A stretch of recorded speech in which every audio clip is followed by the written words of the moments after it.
This episode is brought to you by Outgrow. Tableau, Adobe, and MuleSoft, as well as freelancers and entrepreneurs, use Outgrow.co to boost their marketing and lead generation. With Outgrow, any marketer can build calculators, assessments, chatbots, and recommendation tools to double your conversions. Outgrow's ready-to-use templates, powerful integrations, analytics, and segmentation options are built for the modern marketer. Personalization is all the rage these days, and I love Outgrow's quiz builders. You can learn more about your site's visitors and send them the content that's most relevant to them. Go to outgrow.co/Joe. That's outgrow.co/JOE. Podcast listeners will get a special 30-day free trial with no card required. Try Outgrow today to grow your business. Thanks so much to Outgrow for sponsoring the show. Hey, everybody, and welcome to episode 203 of How I Built It. Today's sponsors are Outgrow, Text Expander, and Restrict Content Pro. You'll hear about them later in the show. Right now, I want to bring on my guest. His name is Alex Price. He is the founder and managing director over at 93 Digital, and we're going to be talking about building a business process to pitch and virtual pitching and a whole bunch of things I need to be better about. Alex, how are you today? I'm awesome, Joe. Thank you. Thanks for having me. I'm looking forward to talking.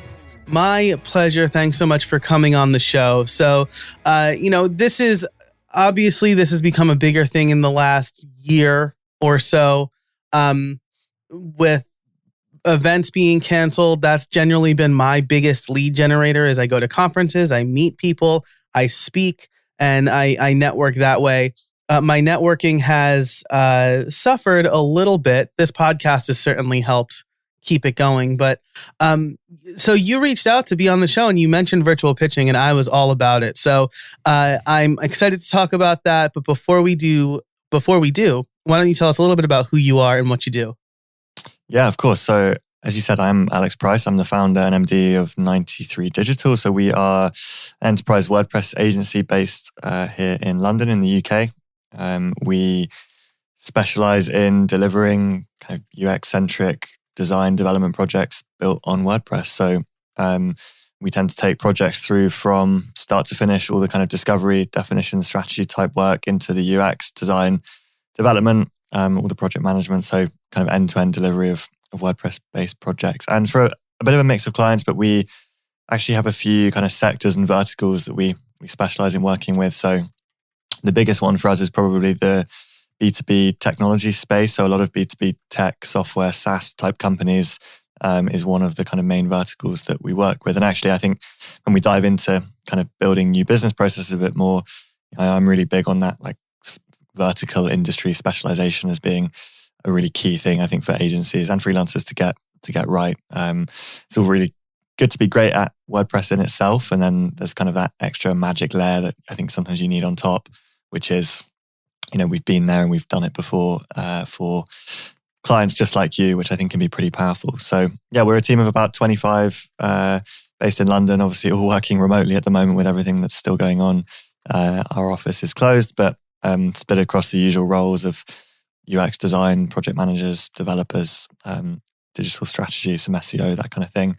And yeah, the agency's been going for 6-7 years. So grew out of myself freelancing initially. I was kind of a really average developer and average designer and pretty much average at everything. But I did a bit of SEO as well. So I was kind of like this generalist digital marketer, designer, developer, which I think actually has allowed me to grow an agency quite well because it's been quite easy to replace myself out of some of those roles. Hiring the first developer wasn't hard because they were probably going to be better than me, so it wasn't particularly challenging. So yeah, that's kind of the story in a nutshell. But hopefully that gives some context to listeners. Yeah, for sure. And I mean, that's so important, right? Because I think, I'm like this. I imagine a lot of people in the WordPress space are like this, is we have the, we have the development skill, but we're not particularly good at running a business, right? We're good at the development part. I for a long time took the Field of Dreams approach, if you're familiar with that movie, right? Like if you build it, they will come. That's not really the case. So it takes, good business chops. So I know that you're a WordPress agency. As we record this, there is some timely news that I'd like to talk about in the members only show, which is Automatic getting into the web design game. Everybody in the WordPress space has an opinion about that, I'm sure. So if you are not signed up for the Build Something Club over at buildsomething.club, go ahead and do that, and you can catch Alex and my conversation about that. But I love what you said about being in different sectors and verticals. I know a lot of my web design business, when I was doing that, primarily came through word of mouth. I read a book recently called Get Rich in the Deep End by Brent Weaver, which talks about how just terrible word of mouth only business is, because once people stop talking about you and you don't have a pipeline, that's not scalable. So you talking about different verticals is fantastic. And on that same note, I suspect that word of mouth is probably tough in the B2B tech space, right? Because I assume a lot of SaaS companies aren't telling their competitors who built their website, is my guess. Is that a fair assessment? Yeah, I think that's pretty fair. Yeah. I think it's interesting you hear, there's so many like agency gurus out there writing, agency consultants and agency growth consultants, and everyone's got their different perspective on how much of your opportunities, your revenue, your leads, whatever you want to call them, should come from different things. Word of mouth, referral, events, inbound, digital. We've always been very inbound led. Like our clients have pretty much all come to us and converted through our website pretty much. And that's been the case kind of from the beginning. So I almost feel like when I talk to a lot of agencies, I'm always surprised at how maybe back to front we've been on that front. I think a lot of agencies are born out of, someone that's founded the agency has worked in a business, they've left, and they've, the business that they've been working at is like their first customer, and then friends that are working. And so I started my agency when I was 21, effectively, and I just dropped out of university, and I didn't really have a network. I didn't have any, all of my friends were still at university. I didn't really have anyone where I could kind of tap into, and my network was pretty much zero, and my experience. And so for me, it was kind of just normal to like build a website, think about SEO. We quite quickly kind of found ourselves at the top of Google for things relating to WordPress web design. And it works. Like I think in the B2B space, we're a B2B business too. People often think that inbound and SEO are too difficult or not relevant. But there are a lot of people in big businesses, in big B2B tech companies who know they need to deliver a new website, and the first thing they do is they sit down in front of Google and they look for whatever they're looking for, and whether that's CMS specific or not. So some clients come into us looking for an agency that's specialist in B2B tech software SaaS, and we've got kind of landing pages optimized on our site just for that. Some clients come into us looking for a WordPress agency first and foremost, and then they discover we've got the industry specialism too. So whichever route in, I think it's all just about understanding that kind of buyer journey of your potential clients. Like how do they research and find what they're looking for ultimately? And so yeah, we've always been pretty inbound led. We now do some of our own events, and word of mouth has kind of gathered with time. And there's a few other things that we do and that we run. And we've got a podcast too focused on B2B tech marketing, and so all the usual things you would expect. But we've never gone out knocking on doors or asking for referrals or doing any kind of outbound cold email type stuff. Everything's kind of come to us over the years. Yeah, that's fantastic. And so you dropped out of university and started your agency at 21. I was a student freelancer all throughout most of high school and college. So awesome. Yeah, it was great. It was just like, people want to pay me to build websites. Like, I have no money, so this is amazing. What made you drop out to start a business, right? Because I went all the way through and I got my master's, and I was like, school will give me more time. But you kind of went the opposite direction, and now you're running a by most accounts, a very successful agency. Yeah, so it's a weird one. I think from a young age, I've always had like this real drive for independence, and I can't explain why, or I'm sure there's some like deep-rooted childhood issue that a psychologist would discover in me. We'd have the same one then.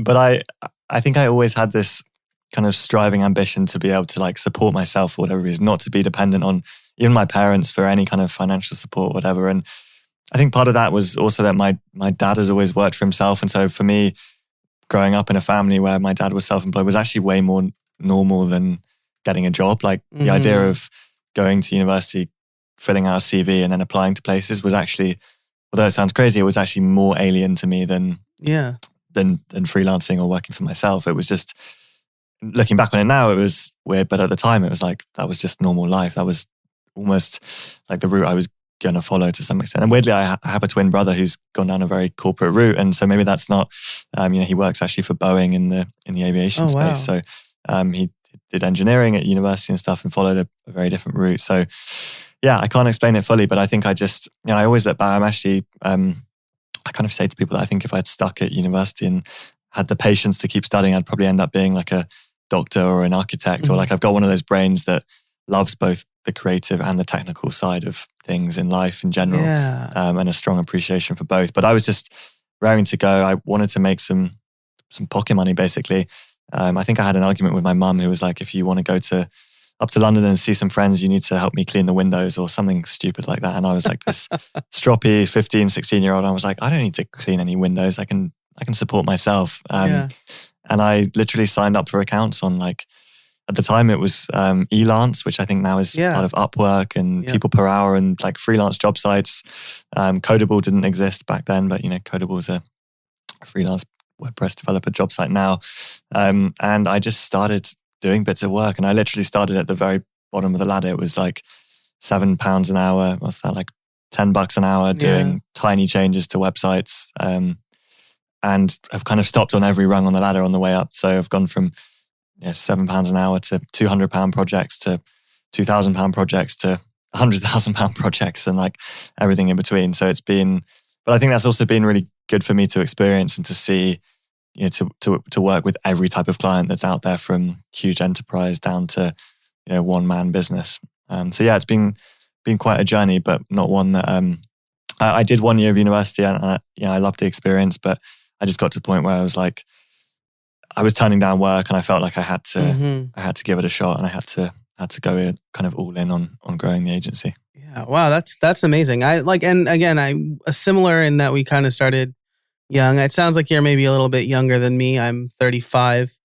And I started in high school, and there weren't these websites. There was just businesses who needed websites, and there were my friends' parents and my friends' parents' connections. And so that's how I got started. But my dad didn't go to college. He worked at Verizon for his whole life until he retired, basically. Once he was like 18 or whatever.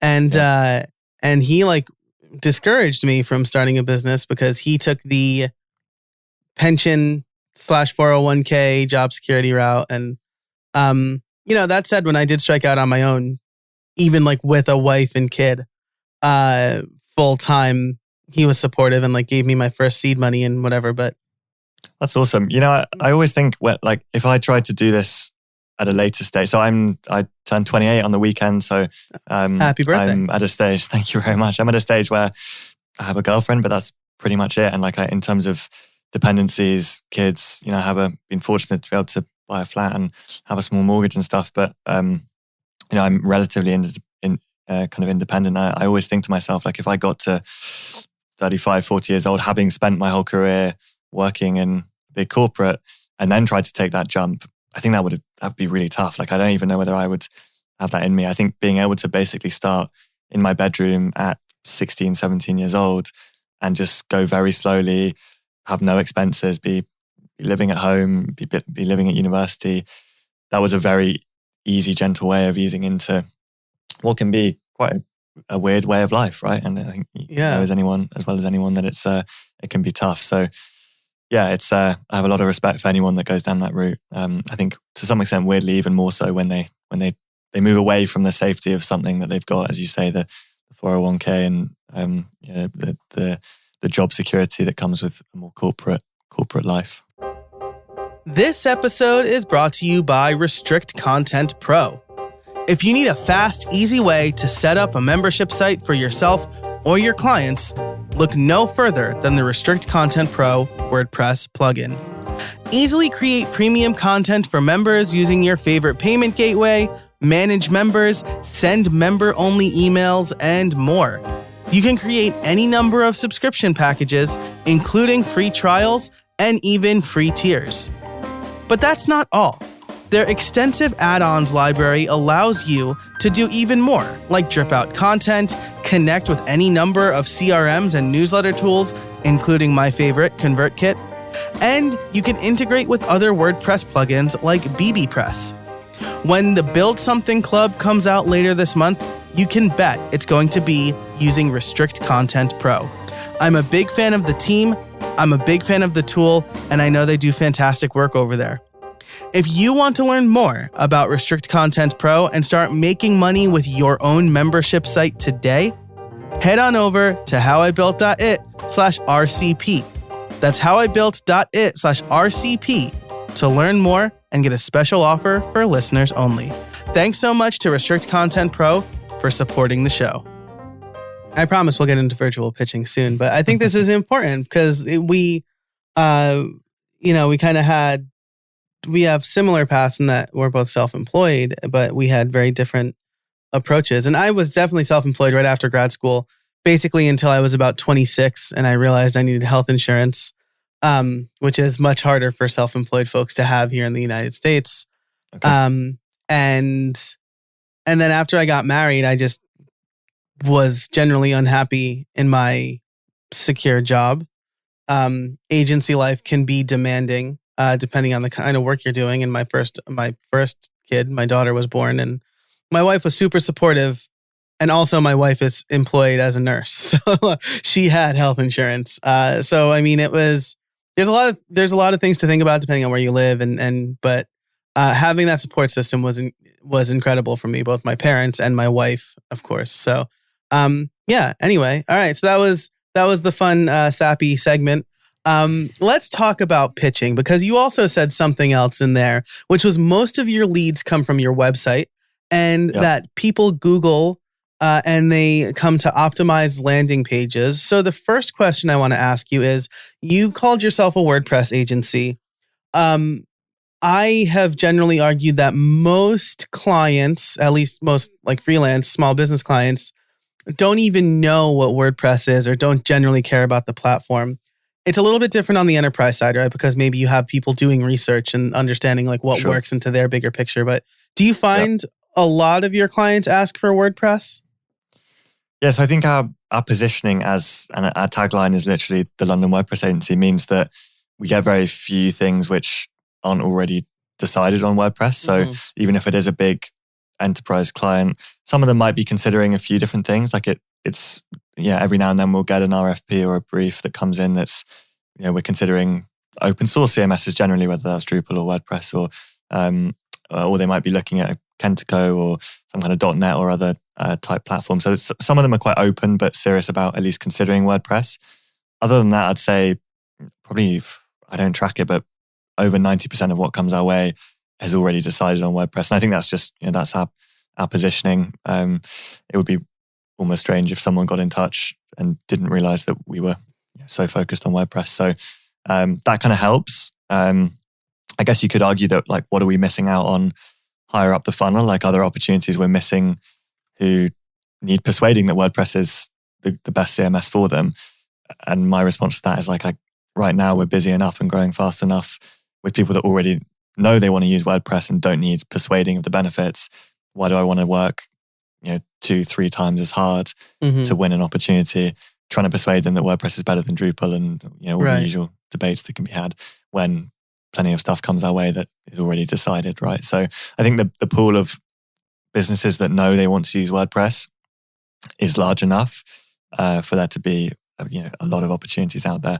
Even more so if you begin to specialize in delivering WordPress for a certain type of business. Like I genuinely think that I don't really believe that like generalist WordPress agency is really a thing. Like I think when you dig into it, there's always more to it. And WordPress agency might be the tagline or the H1 on the homepage, but quite quickly, if you look under the hood of any agency, you've got some agencies which are super technical, right? Like they're recognized more for their development and engineering skill. They might not even have a design team. Right. They're working with product people and CTOs, and it's all about development. You've got some agencies which are all about the creative and they're more brand led, and you could argue that their engineering development skills are not as strong.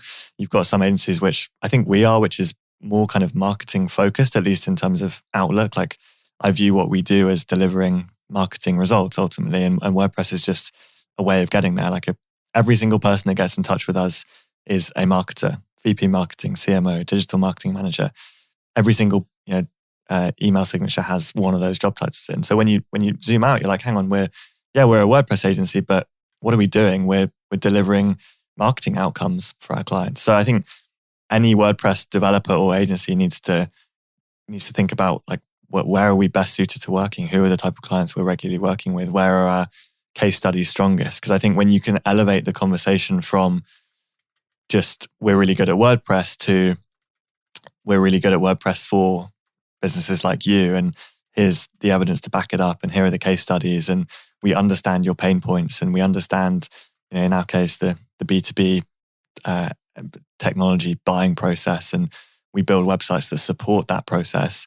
You move up from discussions about widgets and features and functionality, which are important, but you have a business-led conversation that talks about increasing conversions and increasing lead generation and improving organic search visibility, and the things that marketers report on back to their line managers and back to their CEO even.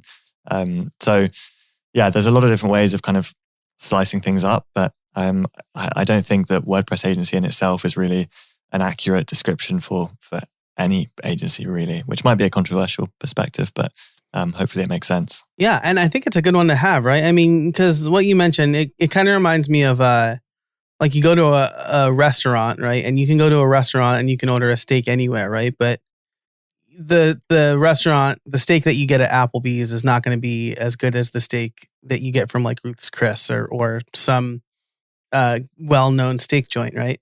And further, they're not going to tell you the ingredients for how they made their steak. They're going to be like, it tastes wonderful. It's going to make you full.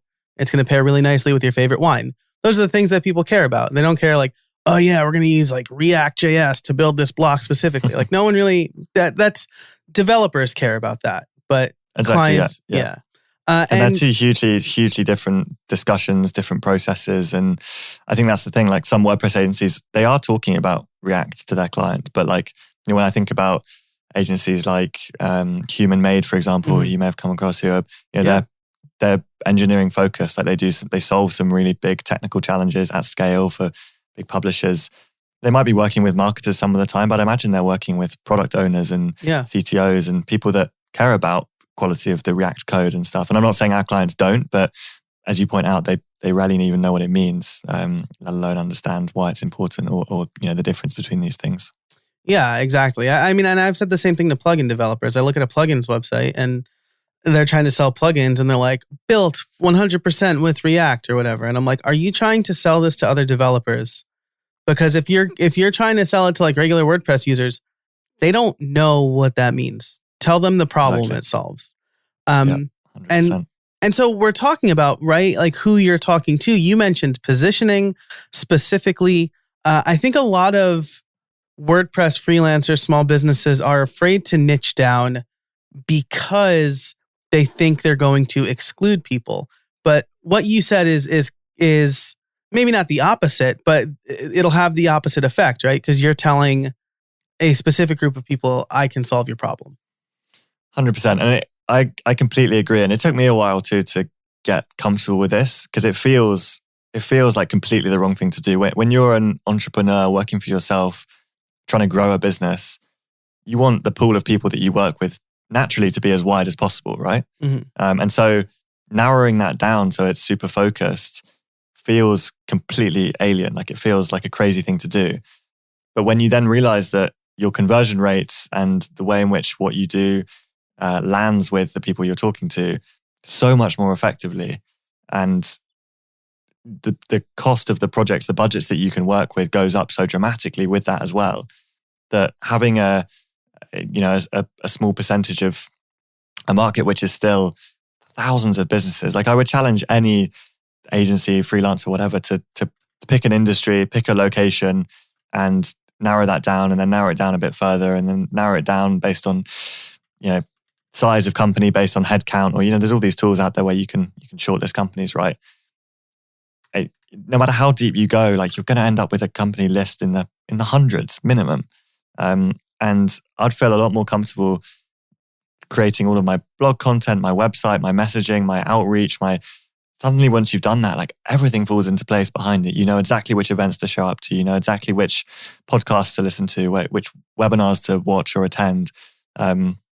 Your messaging and your outreach just feels so much more on point when you get in touch with these people.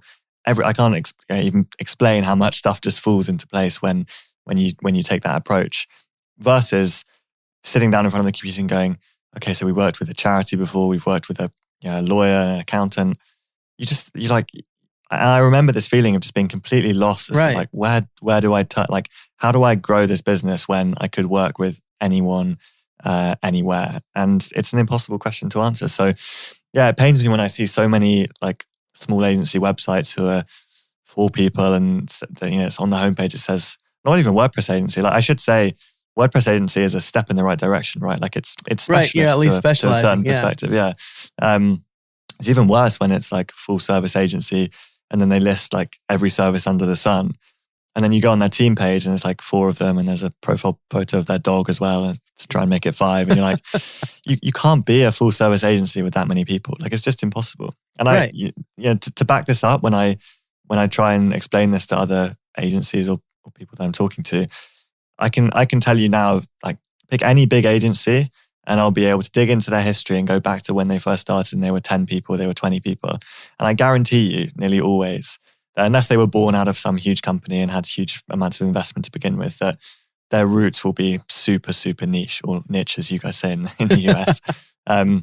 There's one agency here in the UK that sold for like 50 million a couple of years ago, full service digital agency, BMW, every big brand you can imagine under on their client roster. And when they started, all they did was content marketing for sports clubs. Like they ran Manchester United's magazine. Like, how do you go from running a sports magazine to full service global agency worth 50 million? You do it by building great relationships, by doing great work, by cleverly kind of extending your service offering and pivoting.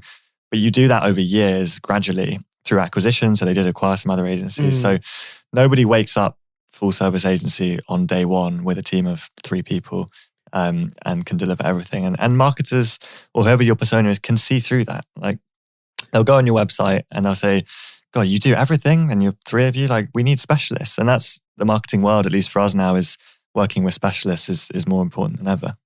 Yeah, that's exactly right. I mean, and it's both sides of the coin too, because if you are offering WordPress and Joomla and React and PHP and everything, that's more work for you because now you have to learn and relearn all these technologies. You work with different clients, which means you have to learn and relearn different businesses. If you make lawyer websites, you understand what lawyer websites need. But on the other side of the coin, if I want, again, with the restaurant stuff, like I just ate lunch. I don't know why I'm talking about food. But if I want sushi, I'm not going to a burger joint that says they serve sushi. I am going to be highly suspect of a burger joint that also serves sushi. So, 100%. Yeah. And actually this, when you talk about those efficiencies, this is the biggest saving and efficiency is in the new business space. It is in kind of what we're talking about and around in terms of the new business process, because that is the area in which I think every agency struggles to scale efficiently the most. And we have tons of proposals to respond to at the moment, and we, the start of the new year brings in lots of briefs and opportunities, which is exciting. And if I was trying to do proposals for a publisher and then a charity and then a tech company and then a lawyer, and like that is so much work to try and make that proposal personalized, relevant to their industry, demonstrating experience. Whereas if you've just got your few sectors that you work with, and we do have a few others beyond B2B tech, although that's the one we actively focus on,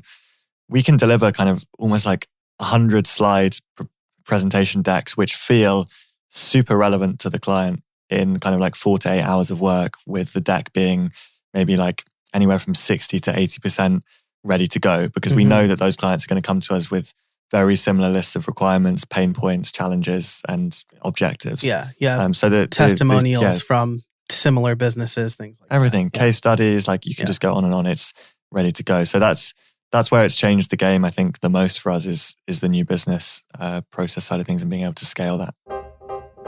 This episode is brought to you by Text Expander. It's a new year and you can start off on the right foot by reclaiming your time.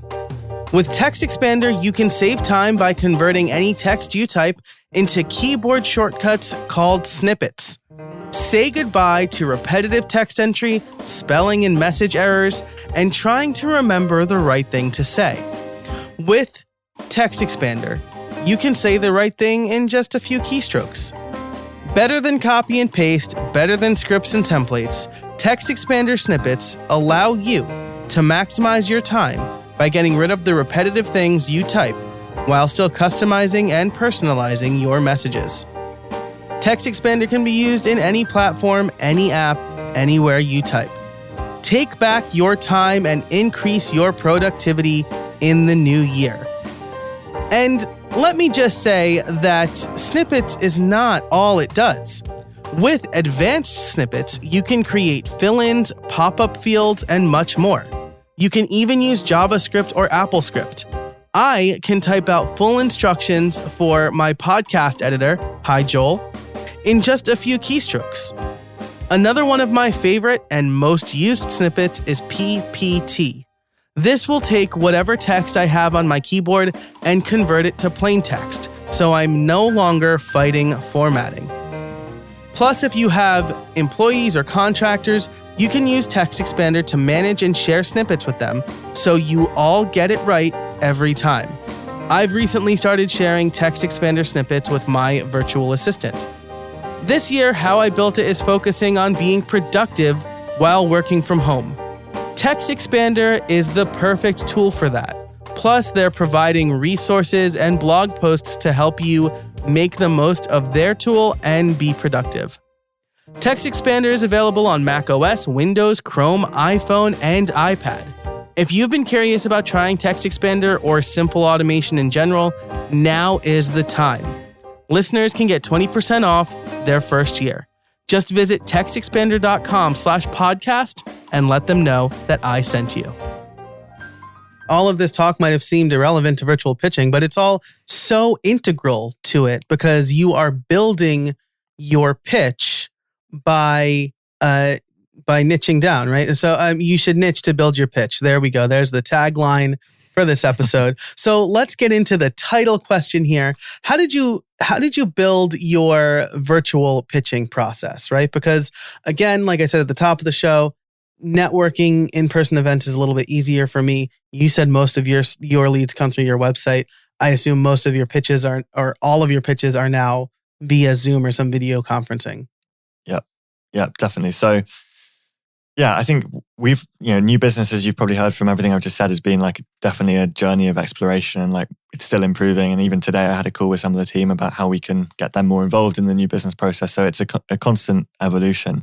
I'd say that there's lots of steps to the new business process, and we can cover off all the stuff that happens first in terms of making sure that your qualifications is really strong. So I guess this is just pre-pitch, but I think one of the areas which we used to lose the most amount of time on was just getting really excited when an opportunity came our way, and then actually discovering that we were just meet in the room is sometimes an expression we use in terms of like procurement have picked their or the clients pick the agency they want to work with, but procurement have said, no, you need to get 3 quotes, and clients wasting some agency time. They don't want to, but they have to. Right. So we ask questions like, how many agencies are you inviting to pitch? And do you have a past working relationship with any of those agencies? Or do you and any of the stakeholders have a relationship with any of those agencies? We validate budgets and we look at, cultural fit to some extent where we can. Like, do we feel like we're going to have a good working relationship? Are they looking for a partner rather than just a supplier or a vendor? What's the working relationship going to be like once we're underway? So there's a lot of things that we do there to make sure that before we invest the time in, which can be still considerable amounts of time, preparing proposals and pitches and stuff, we make sure that we're focusing on the right things. But yeah, the pitch itself is, as you said, like since March, everything's been pretty much virtual. We're lucky that I guess even before that, we've worked with clients all over the world. And so we've done some virtual pitches, and it's, not everything was always in London in the room. So we had a bit of experience of it. But I think there's a lot of things that you can think about both in the run up to a virtual pitch and during and after to get things right and to kind of provide a great experience. So that planning process is pretty key. I've got a few different monitors, and I'm using an external mic and headphones and some decent kind of audio visual equipment. My background isn't the most pretty today, but I think sometimes putting some thought into that. These are basic things, but we used to be able to bring clients into a cool, nice central London office, and we can't do that anymore. So we have to try and get a bit of the feel of us across virtually, which is not always easy to do. I actually want to stop there for a minute, right? Because, well, first of all, I liked what you said about the pre-pitch, right? Like weeding out tire kickers, essentially, right? Or people who are just trying to fill a quota. But this is something that a lot of people probably don't think of, right? They're more concerned with putting the pitch deck together and setting up the meeting and like talking to the client, but framing your shot, looking and sounding professional. I just wrote an article about this for GiveWP, where you got to put your best foot forward in every aspect of what you're doing, right? And so I've met with people, potential clients, and without fail, they've always commented on how good my picture looks. I have a 4K camera. I don't think you need a 4K camera, but I'm a YouTuber, so I have that benefit, and it always garners a compliment, and it makes me look just a little bit more professional. Yeah, I think it's hugely important. And I think to some extent we could argue that like the formalities of these kind of business discussions have reduced with COVID. Like, I've been on calls where we've had animals and cats and dogs and kids, and like we're in people's living rooms, in people's bedrooms even. That's pretty personal. So I think fortunately that's become a bit easier. Maybe people are a bit more relaxed in general about that kind of thing. But I still think, first impressions matter. It's a cliche, but it's true. So yeah, I think it's framing the shot, thinking about equipment that you're using. There's so many things that you can do to get that right. And they are small details. But yeah, important to think about. I think also the delivery of how you deliver the pitch, pretty key. Like it's a small thing, but certain, like if you use Google Meets versus Zoom versus Microsoft Teams or whatever, they all display like people's video when you're sharing a screen slightly differently. So I like to be able to see people's faces, for example, so that when I'm going through the pitch, when you're in a room with someone, you can see if someone's got a question or body language, whatever. It's really hard if you've only got one monitor and you share your screen and suddenly everybody else is out of sight. You're kind of it feels like you're talking to yourself. You're kind of on your own at a certain point. Zoom actually has like an overlay so you can still see little faces on top of the screen that you're sharing.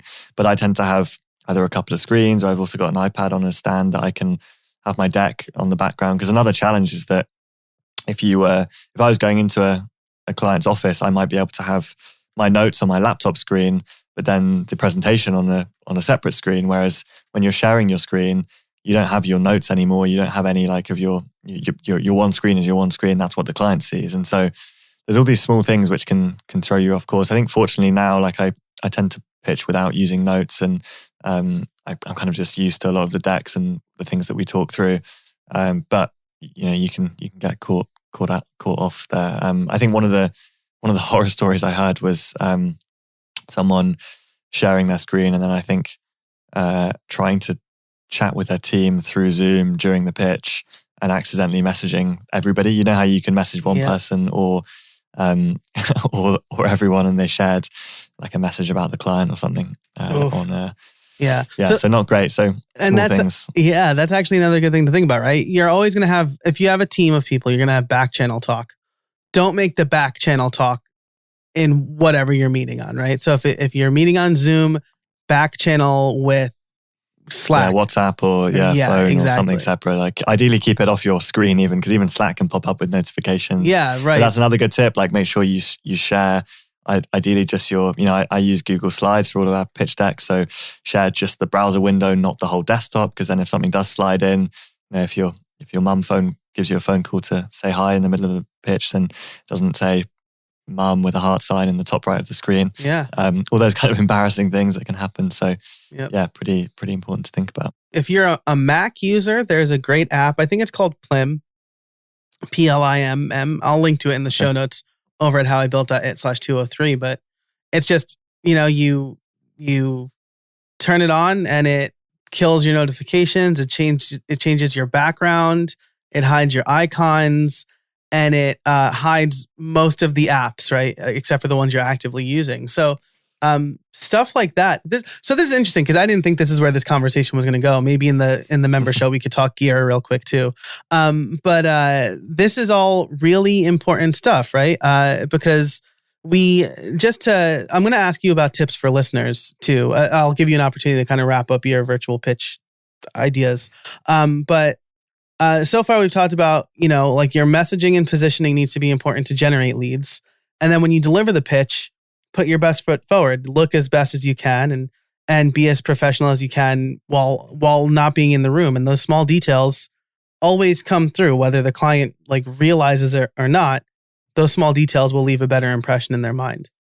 Definitely. Yeah, 100%. And I think, some of our pitches we have some of my team joining to talk through certain parts of the deck. And so again, another small thing, which is client experience, is like, are you going to switch over midway through and say like, okay, so-and-so is going to take over the presentation now and they're going to share their screen, or are they going to say next slide, please? Like which is less jarring for someone to keep saying next slide and someone's moving all these small things are, they do matter. And I think if you can show that you've thought these things through and that you've got some polish there, then it can go a long way. I'm a big fan of recording pitches too. I think one of the big benefits of virtual pitching is that you can record the pitch in a way that in a lot of cases you weren't able to do before. I think that's interesting because sometimes stakeholders that are on the pitch are not actually the final decision makers a lot of the time, or at least they need to take things back to the rest of the business and say, this is the agency we want to work with and this is why.